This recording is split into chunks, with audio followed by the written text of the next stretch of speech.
फिक्र की अगली फाइल युद्ध क्षेत्र की है। काला सागर और बाल्टिक सागर के बाद अब रूस ने पश्चिम एशिया की जंग में उतरने की तैयारी बल्कि चेतावनी दे दी है। यूक्रेन पर हमलों की शुरुआत रूस ने काला सागर से की थी। बाल्टिक सागर में रूस की सेना के युद्ध अभ्यास से पूर्वी यूरोप और बाल्टिक सागर के किनारे बसे नेटो के सदस्य देशों को राष्ट्रपति पुतिन आगाह कर चुके हैं। अब सीरिया में जंग के बीच रूस की सेना ने भूमध्य सागर में बड़ा युद्धाभ्यास किया है। हाइपरसोनिक मिसाइलों के साथ रूस की एरोस्पेस फोर्सेस की ड्रिल भूमध्य सागर में पूरी हो चुकी है। अमेरिका और नेटो के लिए यह रूस की सीधी चेतावनी है कि अगर सीरिया में रूसी आर्मी के बेसिस पर कोई हमला हुआ तो पश्चिम एशिया में विनाशकारी युद्ध निश्चित है।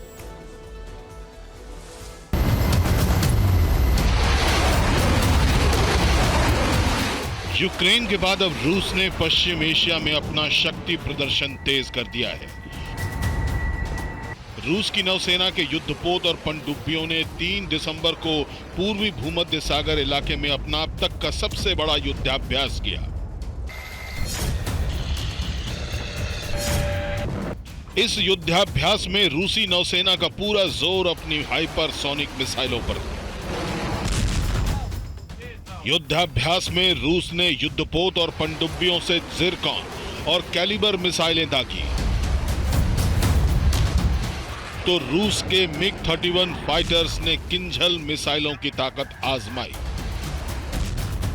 इस युद्धाभ्यास में रूसी वायुसेना की बजाय रशियन एरोस्पेस फोर्सेस के जवानों को भूमध्य सागर में उतारा गया। रूस की ये स्पेशल फोर्स ही परमाणु हथियारों का कंट्रोल संभालती है।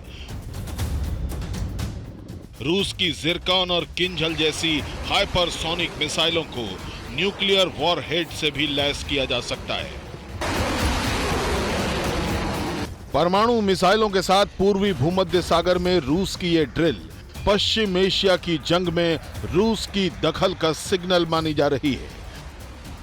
पूर्वी भूमध्य सागर के जिस इलाके में रूसी सेना ने युद्धाभ्यास किया वो इलाका सीरिया, लेबनान, फिलिस्तीन और जॉर्डन के बेहद नजदीक है। फिलहाल सीरिया में इस वक्त बशर अल असद की सेना और विद्रोहियों के बीच घमासान चल रहा है। सीरिया के विद्रोहियों को तुर्की और पश्चिमी देशों का समर्थन है।